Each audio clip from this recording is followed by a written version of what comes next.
Assalamualaikum warahmatullahi wabarakatuh.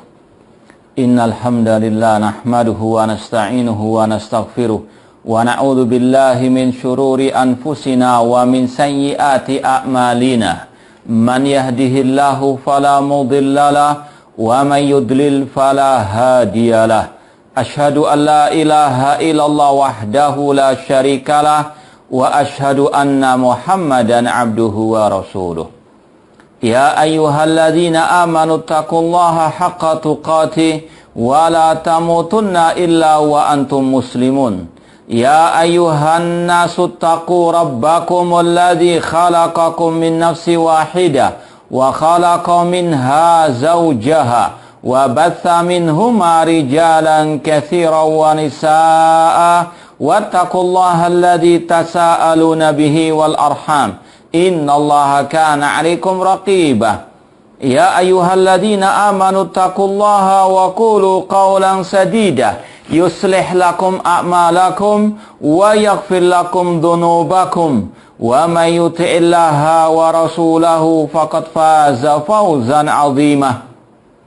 Amma ba'd, fa inna asdaqal hadithi kitabullah wa khairal hadi hadi Muhammadin sallallahu alaihi wasallam. Wa syarrul umuri muhdatsatuha wa kullu muhdatsatin bid'ah wa kullu bid'atin dhalalah wa kullu dhalalatin finnar. Ma'asal muslimin ikhwani fillah wa akhwati, bapak-bapak, ibu-ibu, saudara-saudari rahimani wa rahimakumullah. Kita lanjutkan kajian kita tentang kitab Al-Ibana As-Sughra oleh Al-Imam Ibnu Battah Al-Ukbari rahimallahu ta'ala. Kita masih dalam pembahasan bab pertama tentang Al-Manhaj wal-Ittiba'. Wajibnya untuk kita berpegang teguh dengan manhaj, metode, jalan hidup Ar-Rasul sallallahu alaihi wasallam dalam semua bidang agama ini, terlebih lagi dalam masalah al-aqidah. Kewajiban setiap muslim dan muslimah untuk berpegang teguh dengan akidahnya Ar-Rasul, dengan manhaj hidupnya Ar-Rasul sallallahu alaihi wasallam. Sudah kita bahas beberapa hadis, di antara hadis tentang perpecahan umat, yang di situ intinya kewajiban kita berpegang teguh dengan ma'ana alaihi wa ashabi, berpegang teguh dengan ajaran Rasul dan para sahabat Ar-Rasul SAW. Kemudian disampaikan pula oleh Imam Ibnu Battah hadis Irbad bin Sariyah, yang di situ ada kata-kata alaikum bi sunnati wa sunnatil khulafa ar-rasyidin. Pegang erat sunnahku dan sunnah para khulafa ar-rasyidin. Ini kewajiban setiap muslim dan muslimah meniti jejak Ar-Rasul dan para sahabat Ar-Rasul sallallahu alaihi wasallam. Kemudian Al-Imam Ibnu Battah Al-Ukbari membawakan hadis berikutnya, meskipun secara riwayat ini tidak sahih, namun maknanya sahih, yaitu disampaikan beliau pada poin ke-10 halaman 32, wa qala sallallahu alaihi wasallam, Rasul SAW bersabda, innallaha la yudkhilu al-abda al-jannata bisunnati yatamassaku biha. Sesungguhnya Allah sungguh memasukkan seorang hamba ke dalam surga karena dia berpegang teguh dengan as-sunnah. Kita sampaikan tadi, riwayat ini tidak sahih kata para ulama secara riwayat, namun secara makna sahih. Bahwasanya di antara kiat meraih surga Allah dengan ittiba'us sunnah. Surga hanya dimasuki oleh orang-orang yang mengikuti sunnah Rasul sallallahu alaihi wasallam. Ini salah satu keutamaan mengikuti sunnah Rasul sallallahu alaihi wasallam, terutama dalam masalah al-aqidah. Ikhwani fillah wa akhwat rahimani wa rahimakumullah. Kalau kita berbicara tentang keutamaan berpegang teguh dengan sunnah Rasulullah SAW, ini sangat banyak sekali. Banyak ayat tentang keutamaan orang-orang yang mengikuti sunnah Rasulullah SAW, tentang ittiba'u atau tentang fadail ittiba'i sunnah. keutamaan-keutamaan mengikuti sunnah Rasulullah SAW, ya, terutama dalam masalah al-aqidah. Di antaranya ayat yang semakna dengan hadis tadi, bahwasanya surga akan Allah berikan kepada yang ittiba'us sunnah, yang mentaati Rasulullah SAW. Sekali lagi, keutamaan pertama dan utama mengikuti sunnah Rasulullah SAW, bahwasanya Allah akan memasukkan seorang hamba kalau dia mentaati Rasul, mengikuti sunnah Rasulullah SAW. Seperti yang Allah firmankan dalam surat An-Nisa ayat 13. An-Nisa ayat 13 Allah berfirman, tilka hududullah wa may yuti'illaha wa rasulahu yudkhilhu jannatin tajri min tahtihal anhar dzalikal fawzul azim. Itulah batasan-batasan Allah. Barang siapa yang mentaati Allah dan mentaati Rasul, maka Allah masukkan dia ke dalam surga yang mengalir sungai di bawahnya. Itulah kemenangan yang besar. Surat An-Nisa ayat 13. Dan kata para ulama, ati Rasul yaitu dengan ittiba sunnati. Seperti kata Imam Ibnu Katsir ketika mentafsirkan ayat ya ayyuhalladzina amanu ati Allah wa ati Rasul, kata-kata ati Rasul, taati Rasul yaitu bittiba sunnatihi, dengan mengikuti sunnah Rasul sallallahu alaihi wasallam, mengikuti manhajnya Rasul, metode hidupnya Rasul sallallahu alaihi wasallam. Apa balasan orang yang mengikuti sunnahnya Rasul? Allah mengatakan yudkhilhu jannah, Allah akan memasukkannya ke dalam surga. Ayat ini sekali lagi maknanya seperti dalam hadis tadi, tapi tidak sahih hadis tersebut. Ya, sekali lagi maknanya sahih namun lafadznya tidak sahih. Ya, cukup kita bawakan ayat tadi bahwasanya Allah menjamin surga bagi yang mengikuti, yang ittiba kepada sunnah Rasul sallallahu alaihi wasallam. Dan ini juga senada dengan yang disabdakan Rasul SAW dalam hadis riwayat Bukhari dan Muslim. Ya, dalam hadis Sahih Bukhari Muslim dari sahabat Abu Hurairah radhiyallahu anhu, Rasul SAW bersabda, "Kullu ummati yadkhulunal jannah illa man aba." Setiap umatku pasti masuk surga kecuali yang enggan. Saya ulangi lagi, Rasul mengatakan setiap umatku pasti masuk surga kecuali yang enggan. Qalu wa man ya'ba ya Rasulullah? Para sahabat bertanya, siapa yang enggan masuk surga itu wahai Rasulullah?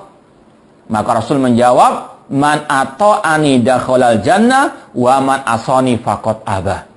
Kata Rasul SAW, barang siapa mentaatiku, maka dialah yang masuk surga, dan barang siapa memaksiatiku, dialah yang enggan masuk surga. Hadis riwayat Bukhari dan Muslim. Ini hadis yang semakna dengan hadis yang dhaif tadi. Ya. Bahwasanya surga itu bagi orang-orang yang mengikuti ajaran Rasulullah SAW. Nah, kama muslimin rahimani wa rahimakumullah, kalau kita mencita-citakan meraih surga Allah Subhanahu wa taala, maka tidak ada jalan lain kecuali dengan ittiba, mengikuti ajaran Rasul sallallahu alaihi wasallam. Dan ini tidak akan terwujud kecuali dengan kita mempelajari apa saja sunnah Rasul, terutama dalam masalah akidah. Bagaimana akidahnya Rasul sallallahu alaihi wasallam? Bagaimana akidah beliau tentang sifat-sifat Allah, tauhid asma wa sifat? Bagaimana akidahnya Rasul tentang Al-Quranul Karim? Bagaimana akidahnya Rasul tentang menyikapi pemimpin kaum muslimin? Ini wajib untuk dipelajari. Talabul ilmi faridatun ala kulli muslimin. Belajar ilmu agama wajib bagi setiap muslim.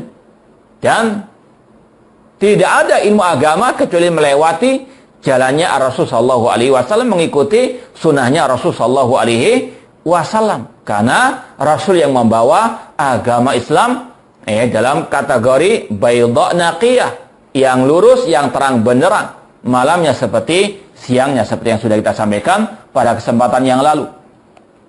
Ini yang harus kita amalkan. Bahwasanya ittiba kepada sunnah Rasul harus dengan thalabul ilmi, belajar. Ya. Dan di kitab ini kita akan mempelajari sunnahnya Rasul, akidahnya Ar-Rasul sallallahu alaihi wasallam. Demikian pula tidak akan mungkin kita bisa ittiba kepada sunnah Rasul kecuali dengan kita mengamalkan sunnah Rasul sallallahu alaihi wasallam. Dan sebelum itu semuanya harus ada kecintaan kepada sunnahnya Rasul sallallahu alaihi wasallam. Ya, karena apalah artinya kita belajar sunnah Rasul? Karena apalah artinya kita mengamalkan sunnah Rasul kalau kita tidak mencintai atau ada kebencian dalam hati kita terhadap sunnah Rasul sallallahu alaihi wasallam. Na'udzubillah min dzalik. Ya. Maka para ulama ketika menulis tentang 10 pembatal keislaman, di antaranya menyebutkan man abghada syai'an mimma ja'a Rasul faqad kafara. Barang siapa membenci apa yang diajarkan Rasul, membenci ajar Rasul dalam hatinya, maka dia kafir. Sebagaimana firman Allah, "Dzalika bi annahum karihu ma anzalallahu fa ahbata a'malahum." Yang demikian itu karena mereka membenci apa yang diajarkan Rasul, maka gugur amal perbuatan mereka. Maka harus ada cinta kepada sunnahnya Rasul sallallahu alaihi wasallam. Ya. Jangan ada kebencian kepada ajaran Rasul sallallahu alaihi wasallam, apalagi tentang at-tauhid, tentang akidah. Naudzubillah min dzalik. Ya. Ketika ada misalnya seorang dai mengajarkan wajibnya kita menghormati pemimpin kaum muslimin berdasarkan sabda Rasul, man akrama sultanallah akramahullah wa man ahana sultanallah ahana Allah. Kalau ada yang membenci ajaran Rasul ini, maka kata para ulama tadi bisa batal keislamannya. Hati-hati. Ya. Jangan sampai apa? Ada kebencian atau sampai memperolok ajar Rasul sallallahu alaihi wasallam. Ya. Ketika ada dai tadi mengajarkan, menanamkan kecintaan kepada pemimpin kaum muslimin berdasarkan sabda Rasul, kalau dibenci, naudzubillah min dzalik, bisa apa? Batal keislamannya. Naudzubillah min dzalik. Hati-hati. Ya. Maka tidak cukup mempelajari sunnah Rasul, tidak cukup hanya mengamalkan, harus ada kecintaan ya, terhadap sunnahnya Rasul sallallahu alaihi wasallam, dan tidak boleh ada kebencian ataupun sampai memperolok ajaran Rasul sallallahu alaihi wasallam. Ya, dan ittiba kepada Rasul yaitu dengan kita juga menyerukan umat kepada ajaran Rasul sallallahu alaihi wasallam, terutama dalam masalah al-aqidah. Ikhwani fillah wa akhwati rahimani wa rahimakumullah, itu keutamaan pertama dan yang utama mengikuti atau ittiba kepada manhaj jalan hidupnya Rasul sallallahu alaihi wasallam, surga balasannya. Kemudian yang kedua, di antara keutamaan orang yang mengikuti ajaran Rasul sallallahu alaihi wasallam, bahwasanya Allah akan mencintainya dan Allah akan mengampuni dosa-dosanya. Jadi ini langsung kalau kita katakan keutamaan yang kedua dan ketiga, mendapatkan kecintaan dari Allah, dan ya ketiga mendapatkan ampunan dari Allah Subhanahu wa taala. Dalilnya surat Ali Imran ayat 31, Allah berfirman, "Qul in kuntum tuhibbunallah fattabi'uni yuhibbukumullah wa yaghfir lakum dzunubakum wallahu ghafurur rahim." Katakan wahai Nabi Muhammad, in kuntum tuhibbunallah, jika kalian wahai kaum muslimin, wahai manusia, mengaku cinta kepada Allah, maka fattabi'uni, ikutilah aku, ikuti Rasul sallallahu alaihi wasallam. Apa keutamaannya? Apa pahalanya? Ya, yuhibbukumullah, Allah akan mencintai kalian, wa yaghfir lakum dzunubakum, dan Allah akan mengampuni dosa-dosa kalian. Ini dua keutamaan sekaligus yang Allah sebutkan dalam surat Ali Imran ayat 31 bagi orang-orang yang ittiba, mengikuti ajaran Rasul sallallahu alaihi wasallam. Fattabi'uni, ikuti aku, kata Rasul sallallahu alaihi wasallam. Dan ayat ini kata para ulama dinamakan dengan ayatul imtihan, ayat ujian untuk mengetes orang-orang yang mengaku cinta kepada Allah. Karena sekedar pengakuan tidak ada artinya.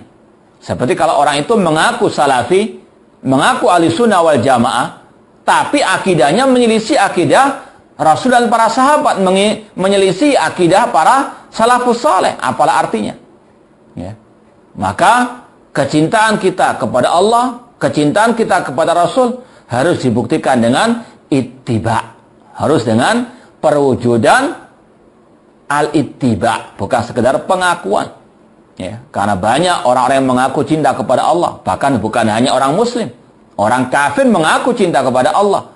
Orang-orang ahli kitab mengatakan, nahnu abna'ullah wa ahibba'u.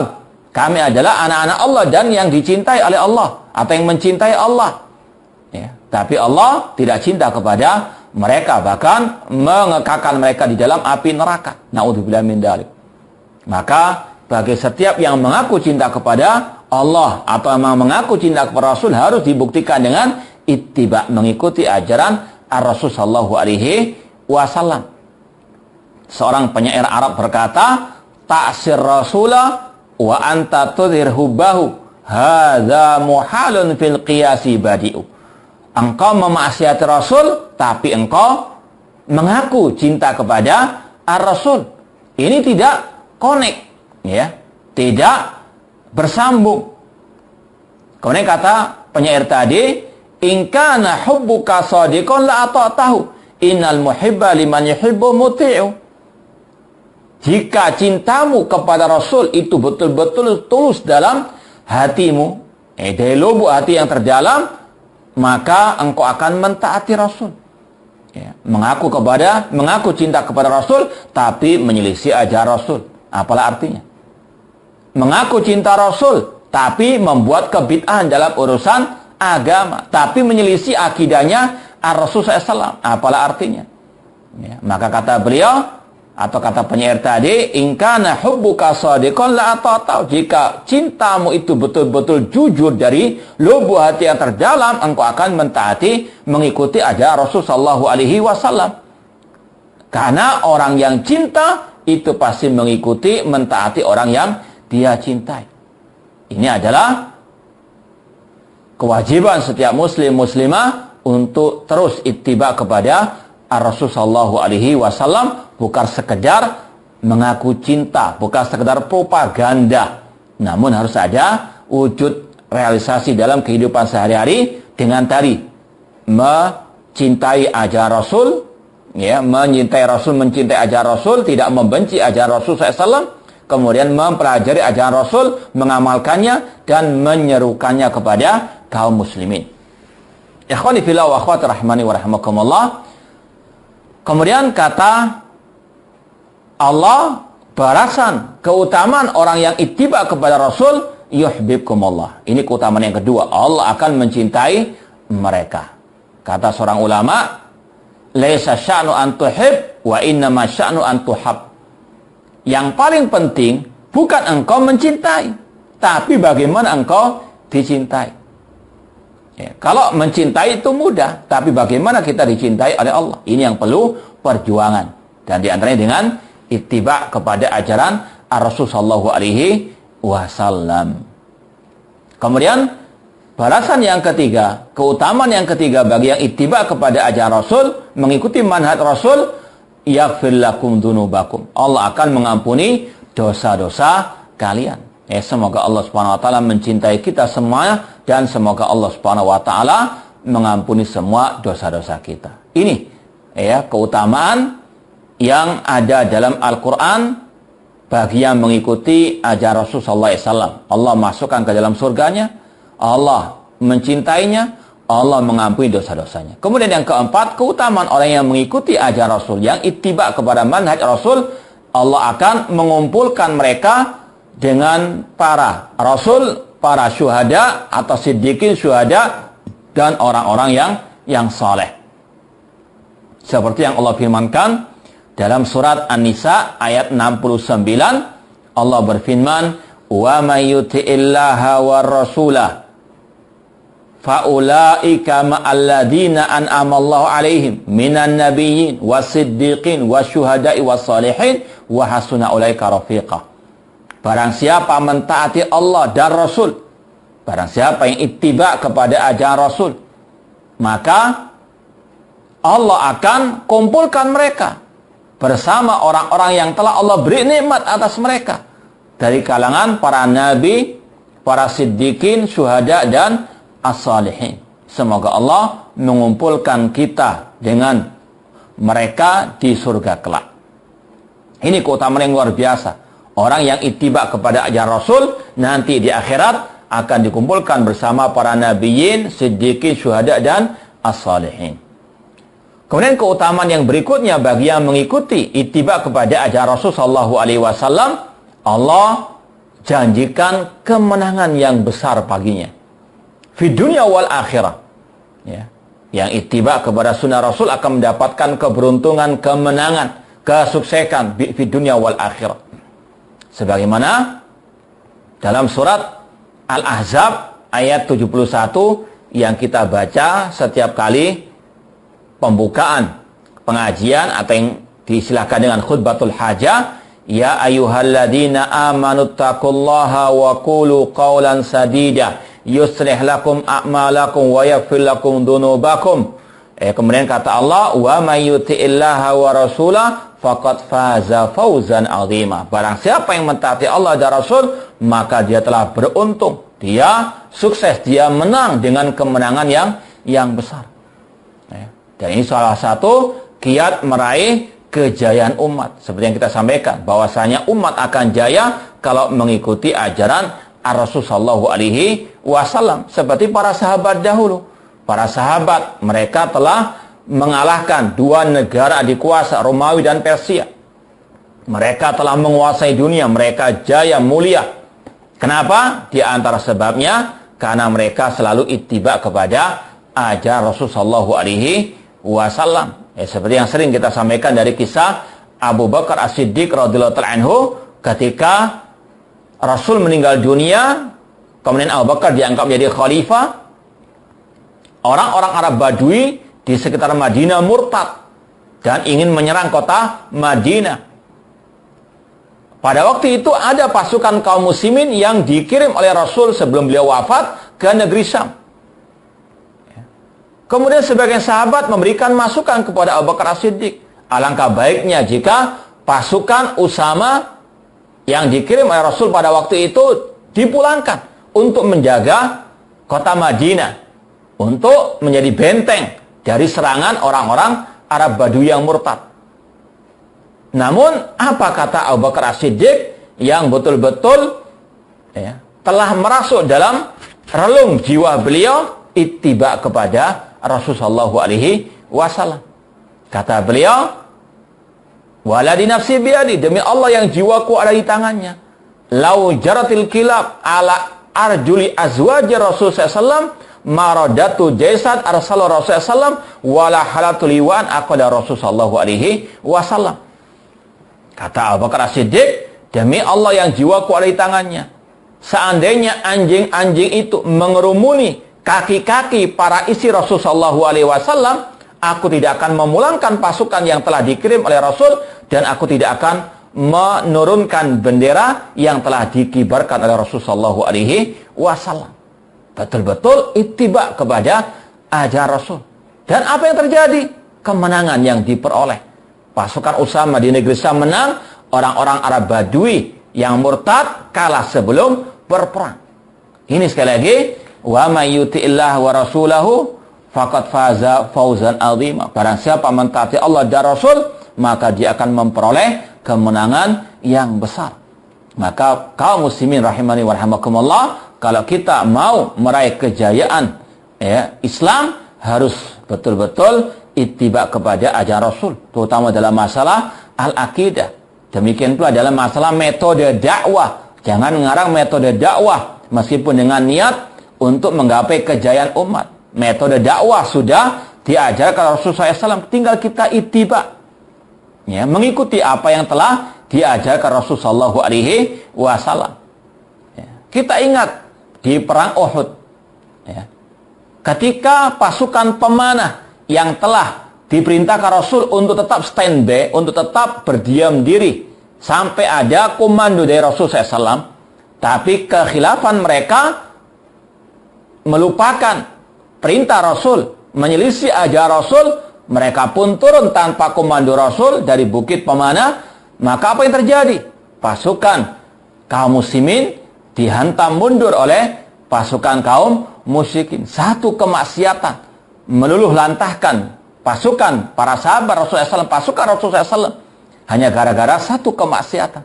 Apalagi kalau kaum muslimin menyelisih banyak ajaran Rasulullah SAW, terutama dalam masalah akidah. Bagaimana mungkin akan digapai kejayaan, kemuliaan, kemenangan umat Islam? Maka sekali lagi, kaum muslimin, kalau kita mau meraih kejayaan, meraih kemenangan, kekuasaan di atas muka bumi ini, tidak ada jalan lain kecuali dengan mengikuti ajaran Rasulullah SAW dan tidak menyelisih ajaran beliau. Faqad faza fauzan azimah. Dan ini juga yang semakna dengan yang Allah firmankan dalam surat An-Nisa ayat 59, ya ayyuhalladzina amanu atiullaha wa ati rasul wa ulil amri minkum. Wahai orang yang beriman, taatilah Allah dan taatilah Rasul dan pemimpin di antara kalian. Fa in tanazatum fi syai'in faruddu ilallahi wa rasul. Jika kalian berselisih tentang suatu permasalahan, maka kembalikanlah kepada Al-Qur'an dan Sunnah Rasul sallallahu alaihi wasallam. Ya. Faruddu ilallahi wa rasul in kuntum tu'minu billahi wal yaumil akhir. Dzalika khairun wa ahsanu ta'wila. Dan itu baik dan pasti akibatnya akan baik. Ini sekali lagi yang Rasul juga sampaikan dalam hadis Irbad bin Sariyah, kalau ada perselisihan kembalikan kepada ajaran Al-Qur'an dan Sunnah Rasul sallallahu alaihi wasallam.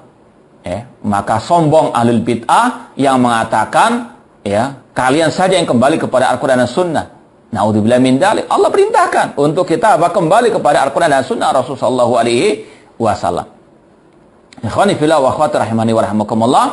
Kemudian ma'asal muslimin rahimani wa rahimakumullah, di antara keutamaan orang yang mengikuti ajaran Rasul SAW, maka dia tidak akan tersesat selama-lamanya.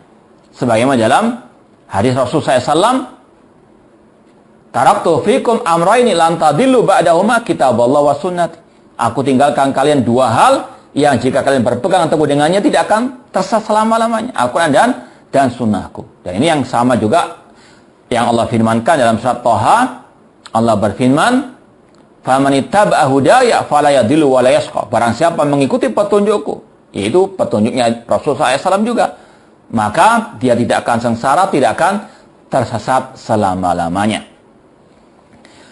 Itu beberapa keutamaan ittiba kepada ajaran Rasul sallallahu alaihi wasallam. Kemudian ikhwani fillah wa akhwati rahimani wa rahimakumullah, kita lanjutkan membaca lagi kitab Al-Ibana As-Sughra, poin yang ke-11.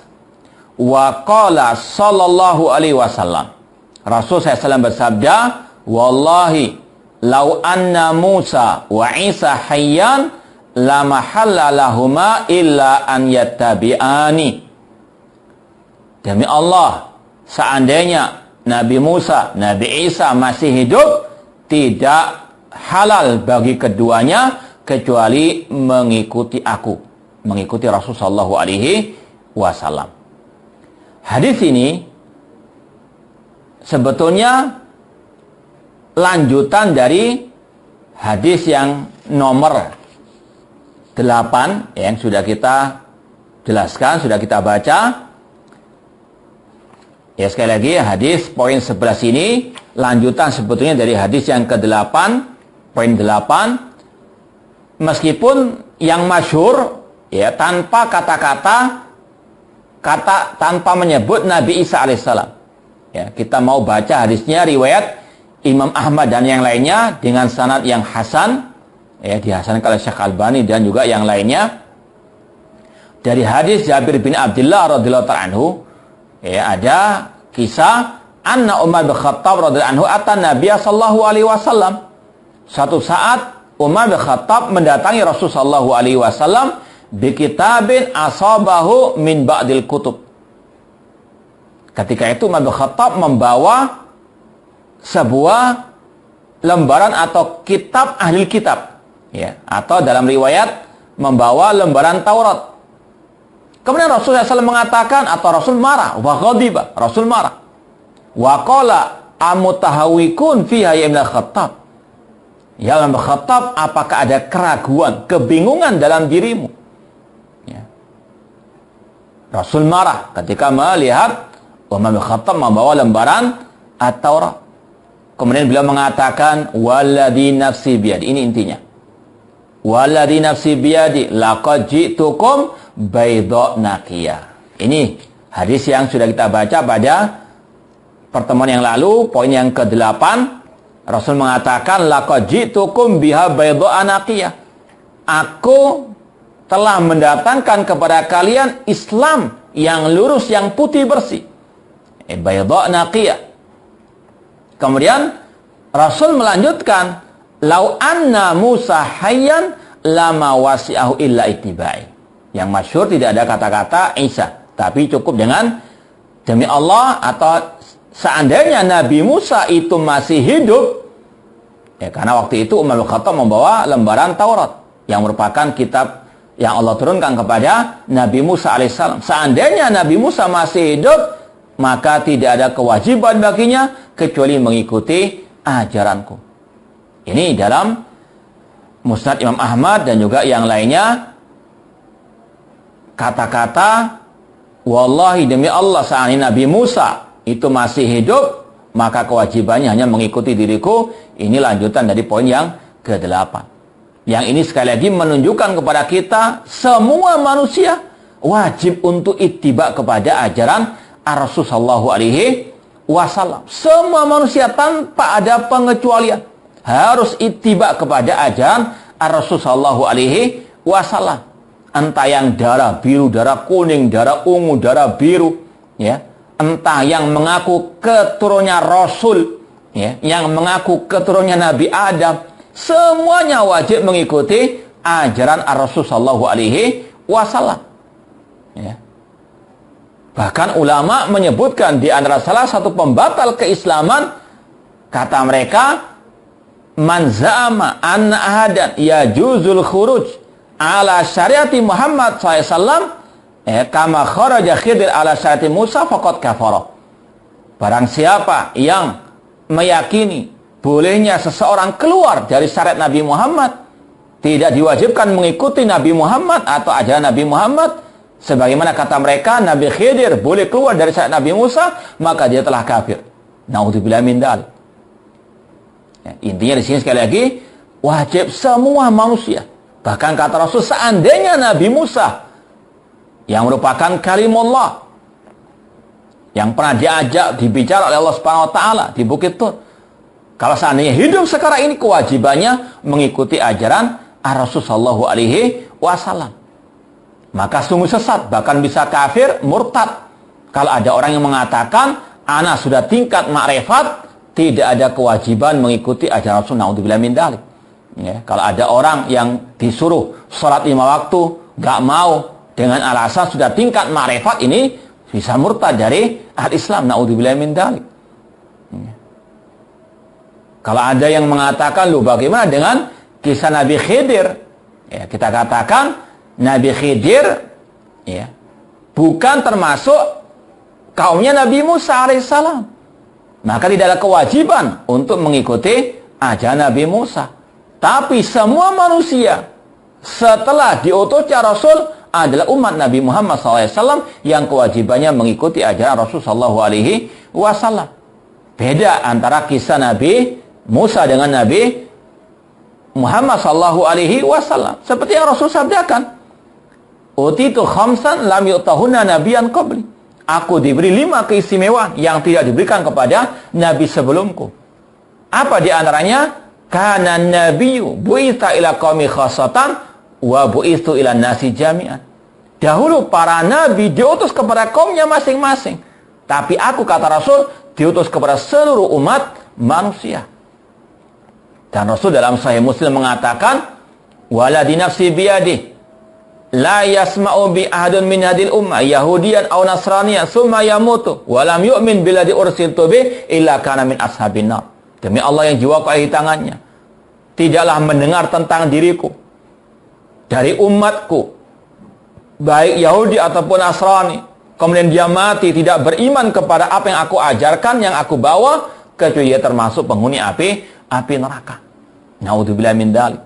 Siapapun, jangankan wali, Nabi Musa saja tetap harus mengikuti ajaran Rasul sallallahu alaihi wasallam. Maka jangan pernah kita mau dibodoh-bodohi oleh para penyesat umat, dai-dai yang menyuruh ke neraka jahanam, yang mengaku-ngaku sudah tingkat tinggi, kemudian tidak mau sholat 5 waktu, tidak mau puasa Ramadan dengan dalih tadi, sudah tingkat ma'rifat atau yang semisal dengannya. Ya, kalau ada wali, dia nggak sholat, kenapa? Karena dia sudah tingkat wali, nggak wajib mengikuti Rasul. Naudzubillah min dzalik. Ya, ini bisa apa? Murtad dari ahli Islam. Ya. Karena semua manusia setelah diutusnya Rasul wajib mengikuti ajaran Rasul. Bahkan jangankan manusia, semua jin wajib mengikuti ajaran Rasul sallallahu alaihi wasallam. Maka ikhwani fillah wa akhwati rahimani rahimakumullah, seandainya Nabi Musa itu masih hidup sekarang, maka kewajibannya mengikuti ajaran Rasul. Maka jangan juga kita percaya dengan kisah ada Nabi Khidir yang hidup sekarang mengajarkan wirid ini dan wirid itu. Ini dusta semuanya. Seandainya Nabi Khidir masih hidup, kewajibannya mengikuti ajaran Rasul, bukan mengajarkan hal-hal yang di luar ajaran Rasul sallallahu alaihi wasallam. Bahkan nanti kata Rasul, Nabi Isa alaihissalam, Nabi Isa kalau nanti turun dari langit, maka beliau hanya menghidupkan kembali ajaran Rasul, menyeru kepada ajaran Rasul, bukan membawa ajaran baru atau ajaran Nasara, tidak. Namun beliau akan menghidupkan lagi ajaran Rasul sallallahu alaihi wasallam. Ya. Tapi tahun berapa turunnya Nabi Isa? Wallahu a'lam. Jangan menjadi paranormal, jangan menjadi peramal yang meramal tahun turunnya Nabi Isa, datangnya Imam Mahdi dan sebagainya. Ini kerjaannya dukun atau paranormal meskipun berkedok sebagai dai. Naudzubillah min dzalik. Ikhwani fillah wa akhwati rahimani wa rahimakumullah. Intinya sekali lagi, kewajiban setiap muslim muslimah untuk mengikuti jejak Rasul sallallahu alaihi wasallam dalam semua bidang agama ini, dalam masalah akidah, ibadah, akhlak, dakwah dan seterusnya.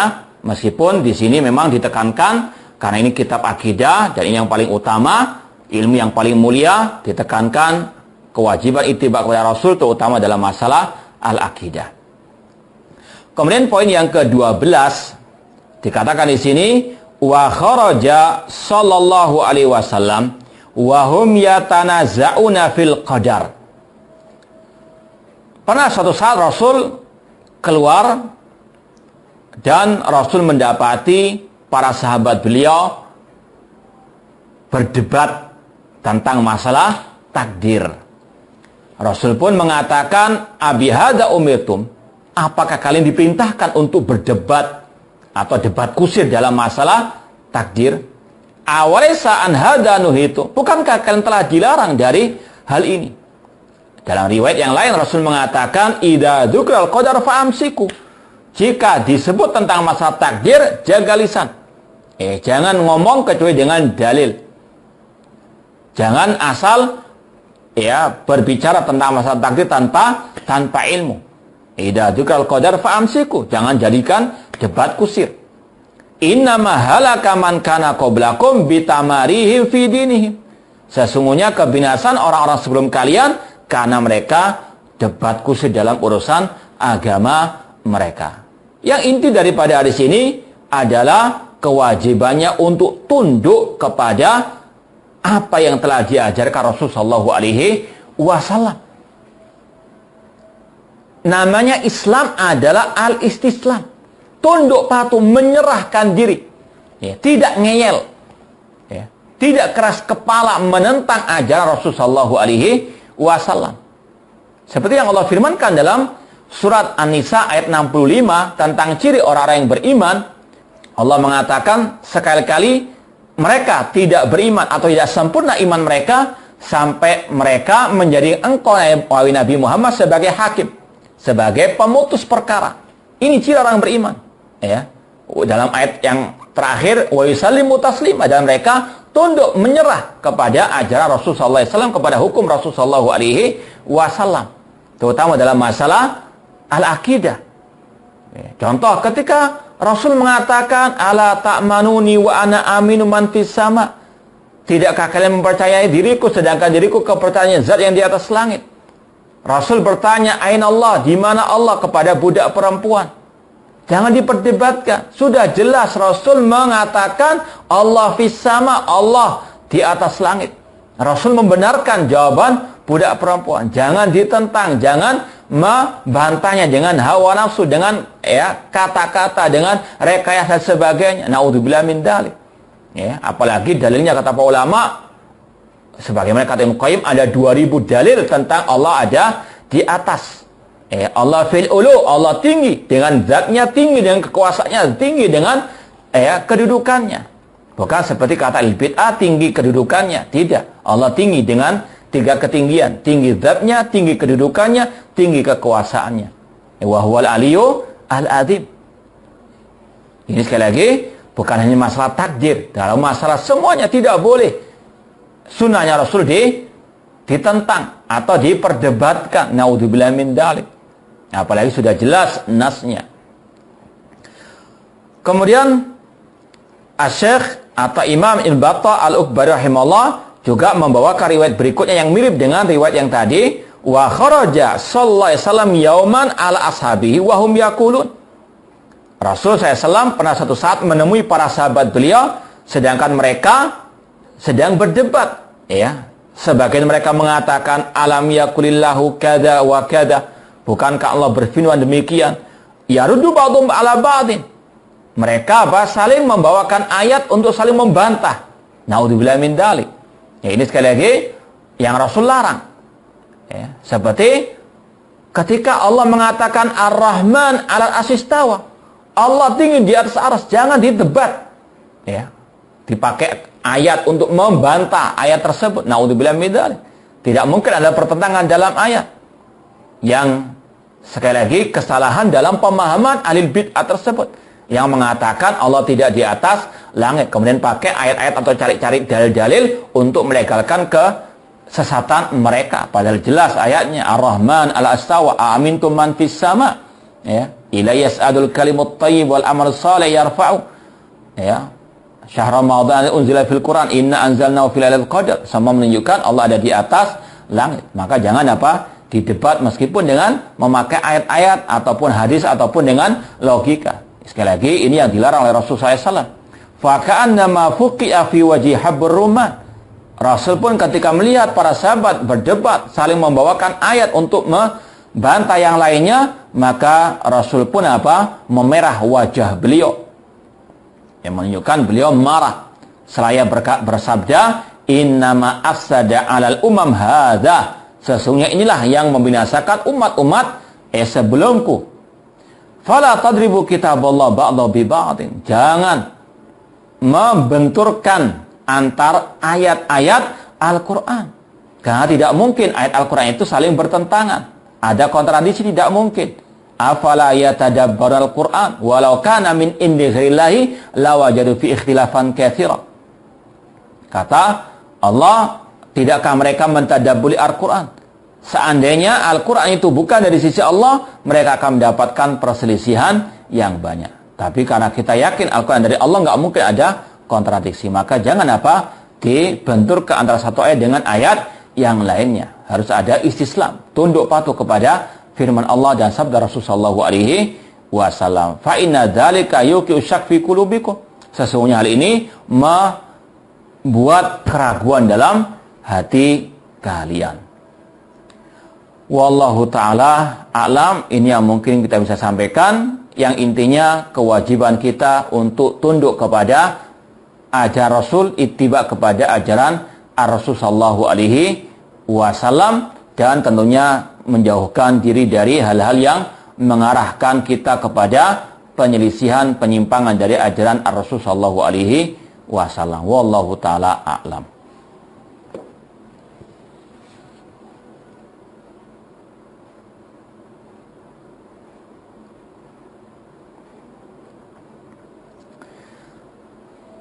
Ada pertanyaan, apabila tidak puasa dikarenakan sedang menyusui, apakah mengqadha atau membayar fidyah?